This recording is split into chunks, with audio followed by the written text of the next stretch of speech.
Hello, ladies and gentlemen, and welcome to the Discriminating Gamer. You know, I gotta tell you, today I ate a kid's meal at McDonald's. Her parents were not happy. Ladies and gentlemen, today we're gonna go ahead and take a look at my top 10 horror games of all time.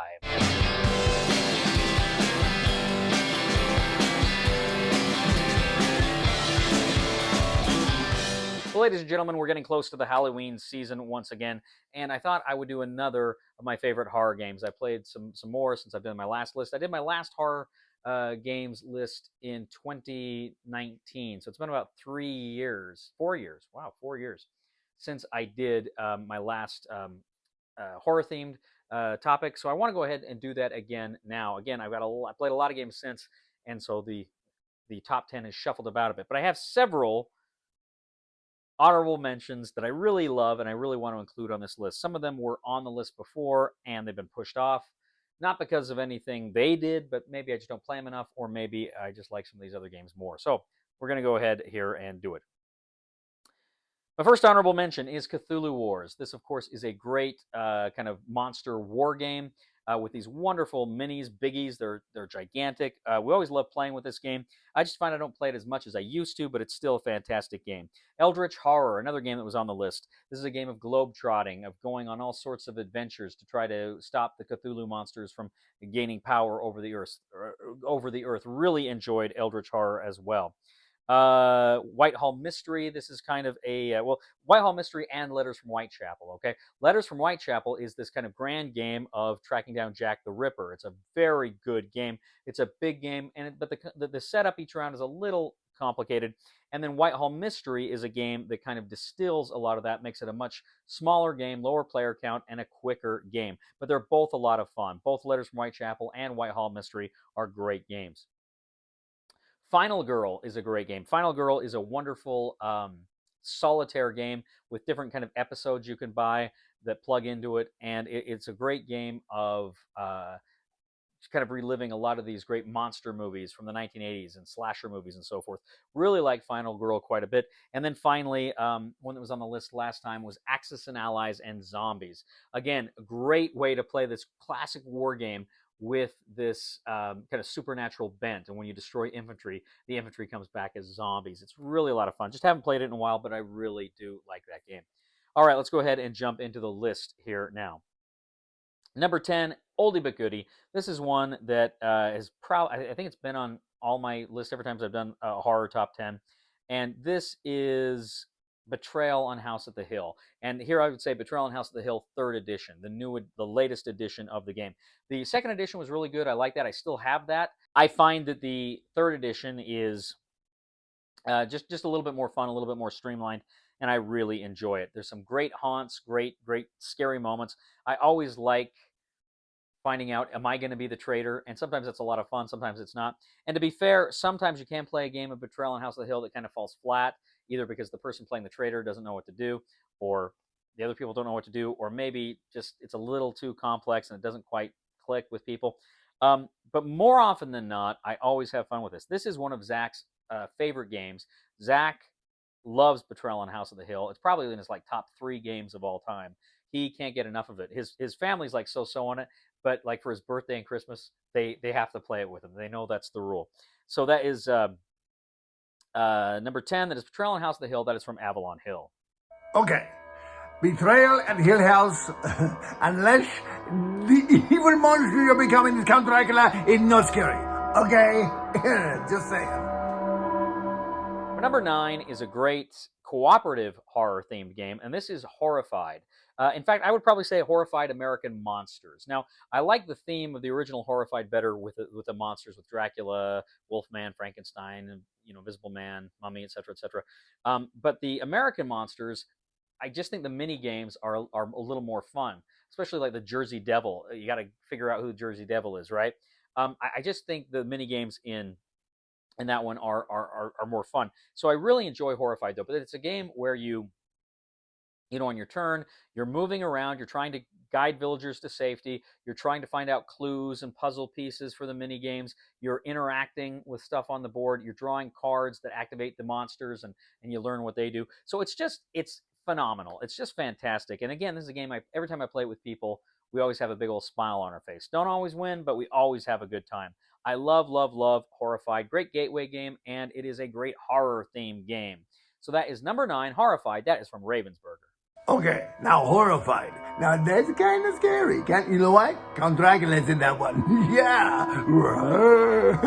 The mummy's in it too. That's good. That's kind of good. But the mummy, boy, he curses a lot. You know, curse out the mummy.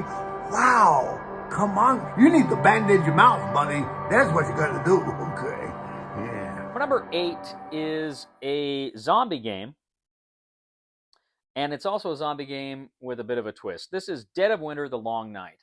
Here you control groups of survivors that are leaving the safety of the colony to go out to different locations to find things they need, but they may have secret agendas. There may be traitors that are actually trying to take things down. And it's great because somebody does something and they're doing it for their agenda, but people say, oh, you're the traitor, you're trying to take us down. So there's that hidden traitor mechanic there, which I love.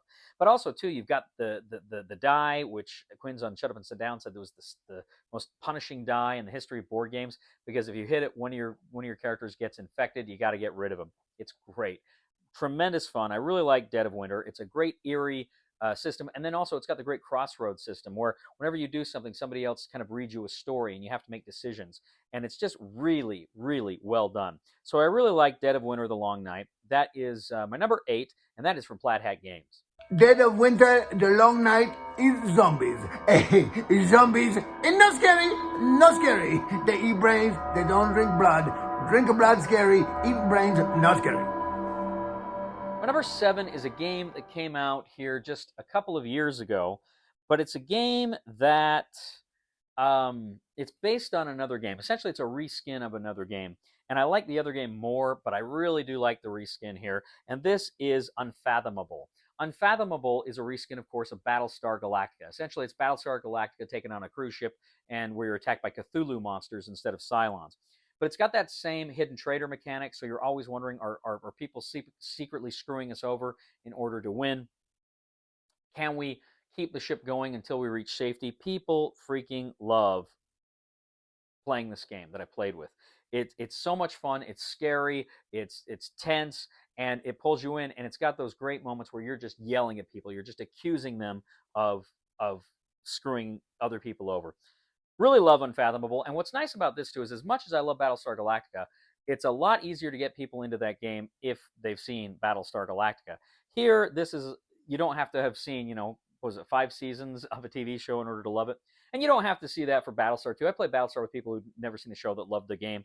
But I think it's easier to get people into this one. It's kind of more of a gateway experience than Battlestar Galactica. Freaking love Unfathomable. Scary game. That is my number 7, and that is from Fantasy Flight Games. Unfathomable,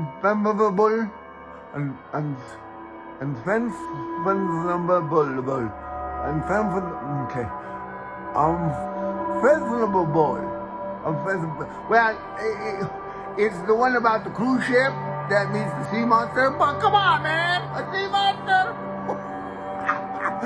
You cracking me up! Oh God, Dracula, I love you so much. My number 6 is a game, I'll tell you right now, this is horror sci-fi or sci-fi horror. But it's one of the most thematic games I've ever played, and this is Nemesis. Nemesis from Awakened Realms is essentially, it's Aliens without the IP. But essentially, you and your friends are on a spaceship. You've woken up from cryosleep. You can't remember where everything is, so all the rooms are hidden to you. And you need to carry out certain objectives. And some of those objectives may not be too helpful for some of the other people playing. But you have these monsters begin to appear throughout the game, these aliens, and they're hunting you, and you're trying to stay quiet. And when you make noise, the monsters can find you, the aliens can find you. And it's great fun, because what you learn in this game is that the greatest monsters are not the aliens, but your shipmates. It's a great game.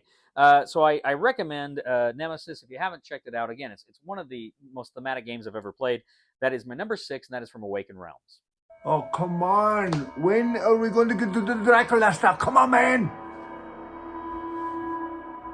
My number 5 is also sci-fi horror, and it's kind of similar, but this is a deck building game. This is Legendary Encounters, an alien deck building game.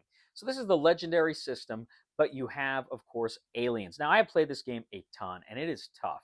And this is one of those games that, honestly, I win maybe 1 out of 5 times I play, if that. I lose frequently with this game, and the people I play with. But when I win, it's so awesome. This is a game that recreates the 4 movies from the Alien film. You can buy the expansions to do others, but it recreates the movies there, and you're playing through the movies, and you're doing the things in the movie, so it feels really thematic. But then, too, those aliens are coming out, and they're just punishing. And I've said this before when I've talked about this game. The cards come at you face down. You don't know what they are. You don't know if they're aliens. You don't know what they are. And there's that real sense of that scene in Aliens where it's like, oh, they're 15 meters, 10 meters, 5 meters. There's that sense of things coming at you, and you don't know what they are and where they are, and it does it so well. And there's a lot of alternate rules and stuff in this game I haven't even touched after all these years. I think it's came out in 2015, 2014, 2015. I still need to go back and really explore some of the stuff here. But just the base game alone is fantastic. I love it. So that is number 5.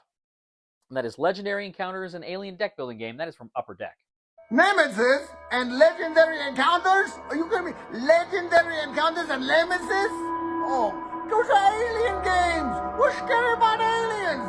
They come down and take me to your leader. I mean, swamp. But take me to your leader. Come on, man. Now they do cute little endoscopy. And they go, what's inside? Would you like to be a human? I want to know, man. And maybe we can help out your culture. Help you, sir. No, that's not scary. By the next, that's scary. Aliens. Like, boom, boom, boom, boom. And then the guy come out like that. That's not funny. That's funny. That ain't even scary. My number 4 is a game that I have known and loved now for years. I want to say it came out in 2016 or 2017. And I love this game because it's a great story game, and it's a great kind of mystery and interactive story, and it uses app integration. So it's not for everybody, but I love it. This is Mansions of Madness from Fantasy Flight Games, and of course it's part of the Cthulhu games. But here you're investigators, and you're in these different mansions, or sometimes you're in ships or trains or airships or all these different places, and Aztec temples. You're in all these different places, and you got different tiles, and there's different stories that come out, and different questions you have to answer, and different things you have to solve. It's just phenomenal. Mansions of Madness is an immersive experience. I mean, pretty much all these games are to one extent or another, but this one more so. I played a lot of Mansions of Madness over the years. In fact, last December for Holly's birthday, we actually were at her house, and she wanted to play like the 6-hour scenario. So we played that full scenario. Spoiler alert, it didn't need to be that long. But it was still fun. We had a great time. I love Mansions of Madness. I love the different scenarios you can choose from. And we're probably not going to see any more content, which is too bad, because I would love to see more stuff from Mansions of Madness, from Fantasy Flight on Mansions of Madness. It is a phenomenal game. So that is number 4. That is Mansions of Madness from Fantasy Flight Games. Okay, Mansions of Madness. Well, I mean, it's got Cthulhu in it. That's okay, I suppose. But it's more like a mystery game, right? The mystery is, what's it doing on the list? Now, I should point out, Mansions of Madness was, when I first introduced that to Kim, my girlfriend, she said that was her favorite game. She loved it. We played it several times. She loved it. But then my number 3 came along, and this is now her favorite game. And my number 3 is also, like Mansions of Madness, an app-integrated game. This came out last year, and I thought it'd be fun. I had no idea I would love it as much as I do. This is my father's work from Renegade Game Studios. This is just such a good game where everybody is a family of mad scientists, and you have different generations. And it's a worker placement game. You got a little flip book, and you put your people on the different places in order to take those actions. But the town evolves over the years. You've got a story that's playing out. You pick different scenarios. You got a story that plays out, and it's always going to go in different directions depending on choices you make. And critically, every few turns, your family dies, and the next generation takes over. And you work with the next generation. You lose a lot of stuff, but you can keep some stuff. And you go and you're trying to essentially work to build your masterwork. You want to gain the most points. That's the point of the game. But you're building these experiments, and you can't do like your masterwork experiment until you've accomplished these like smaller experiments. And you got like A experiments, B, C, D, and then your masterwork, and or A, B, C, and your masterwork. So you're building up to it. It is so much fun. This is such a great immersive game. It's like I say, it draws you in, it sucks you in. The app does a great job of providing atmosphere, and it's really tense. The choices you have with worker placements and which experiments you're going for, and what you're doing every round. Really love My Father's Work. Can't talk it up enough. That is my number 3, and that is from Renegade Game Studios. Okay, My Father's Work. My Father's Work. What the crap is this? We're talking about social statuses or something? Come on, man. That's not. Wait. It's insulting. You know what my work is? Drink of blood, biting eggs, sneaking up on the ladies, ladies only, by the way, and biting eggs. My father's work. I didn't even know my dad. Dracula. You know what I'm talking about? Poor guy.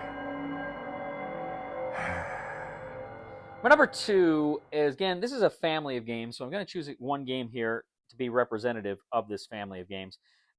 This is Zombicide, Undead or Alive. Now, I love all of the Zombicide games, but Undead or Alive is quickly shaping up to be my favorite version of Zombicide. I played it several times, had it for about, I think I got it late last year, and I played it several times since then, and probably 8 or 9 times, maybe. And I really love it. I really, really like this game a lot. Now, again, I'm speaking representative of all the Zombicide games. All of the Zombicide games, particularly from 2nd edition onward, I really enjoy. The Night of the Living Dead version is awesome. Black Plague is fantastic. And then you've got some of the campaign expansions for 2nd edition. They're all great. But I don't know what it is. I'm really enjoying Undead or Alive quite a bit right now. But this is a great game it's a cooperative game. You're working together to get through a scenario, to try to survive. But that horde of zombies keeps growing, and the more zombies you kill, the more actions you have, and the more abilities you have. But then the horde gets stronger and stronger. And this is a game that every time I play it, I've got a big old grin on my face. It's one of Kim's favorite games too, and I've got so many friends that have played this game that love this game and have fun with this game. It's great. So that is number 2. That is Zombicide, Undead or Alive, and that is from, come on. Okay, Zombicide, Undead or Alive. Well, it's all right because I'm undead. I kind of get it, and I kind of even like necromancy. I mean, more like romancing. You know what I mean? Necromancy of Dracula. Oh, no wonder the ladies love you. Oh, brother. So finally, my favorite horror game of all time. Now, if you know me, you know the show. You know what this is. Of course, this is going to be Fury of Dracula. Fury of Dracula from WizKids is just... I never get tired of this game. I play this game... I first played this game... I had the 2nd edition. I think I got maybe 2013 or 2014, and I really liked that. I had so much fun with that. And then the 3rd edition came out, and it was so much better. It streamlined, and it was so awesome. And then, of course, the 4th edition just came out, which is pretty much just the 3rd edition with a few more bells and whistles, painted minis, etc. But it's so good. This game is so good. I love playing this game, and it's a game I love playing as Dracula. I love strategizing and playing as Dracula, but I love playing as the hunters, and I love trying to find out where Dracula is and deducing where Dracula went. It's just so good. And it's my caveat with this game, and I say this every time I talk about it, is you've got to have the right person playing Dracula, because if Dracula runs the entire game, it's not fun. If Dracula runs the entire game, it really is frustrating and not fun. Dracula has to know when to make himself visible, to attack an enemy, to leap out, and it can cost him. I played games where I was Dracula, and I thought, oh, this is my chance. I went out and I attacked someone, I took some damage, and then they were able to keep finding me, and I lost the game fairly quickly. But then there's other times I played where, I can pick my turns. I can attack and then escape, and then attack and then escape, and that's so much fun as Dracula. And then when you're the hunters, the combats are so much fun. I love combat in this game. It's kind of a rock, paper, scissors. Now, the 2nd edition had dice. The subsequent editions don't, and it works so much better. The combat here is so much fun. It's just kind of, what are we going to pick? And there's almost a bluffing element to it, and it's great fun. Love this game. Love Fury of Dracula so much. I'm hoping I get to play it for Halloween this year. Tremendous game. So that is my number one horror themed game of all time. Still, it's still the champion. I think it's always been this since I've started doing these lists. And that is my number one, Fury of Dracula from WizKids. The number one game, Fury of Dracula. Dracula, what else, man? Come on, you knew that was gonna be there. Come on, man. Dracula is the best. I love Dracula. I love him so much. I love the Dracula. And when he touches my neck, oh, what the heck? I just love that drinking blood. Well, ladies and gentlemen, thank you once again for joining us today on The Discriminating Gamer. Please tell me, what are your favorite horror-themed games? What do you think of my list? Do you like them? Do you not like them? Are there some I should get rid of? Let me know. Just please keep it civil, but I'm always excited to hear what your, what your feedback is and what your passions are in the hobby and with these lists. So please let me know. Now, also, ladies and gentlemen, please, we'd ask you to, leave a comment here on YouTube, Board Game Geek, etc., Twitter. Please like us, subscribe to us. We really appreciate that. And I'd ask you to check out my other channel, Cody Carlson, PhD, where we talk about military history, books on history. I do a lot of fun things there. I would ask you to please subscribe to that channel. It would mean a lot to me. I'd also ask you to please leave a thumb to this video when I post it on Board Game Geek. And I would also ask you, if you really do like the content we bring to you here, please click on the Super Thanks button here on the YouTube page and leave a tip. It helps us out a lot, and we really appreciate that. Ladies and gentlemen, I got to tell you, I recently decided that I was going to stop drinking for good. From now on, I only drink for evil! Please somebody help me on my feet again, and I don't know where I'm going, and I don't know where I've been. Please somebody help me on the solid ground. It's a long time, and I'll be dying. Once a year I wind up in the band. God knows that I love to fight, but I don't ever win. It's a fine line to damnation, but God let me in.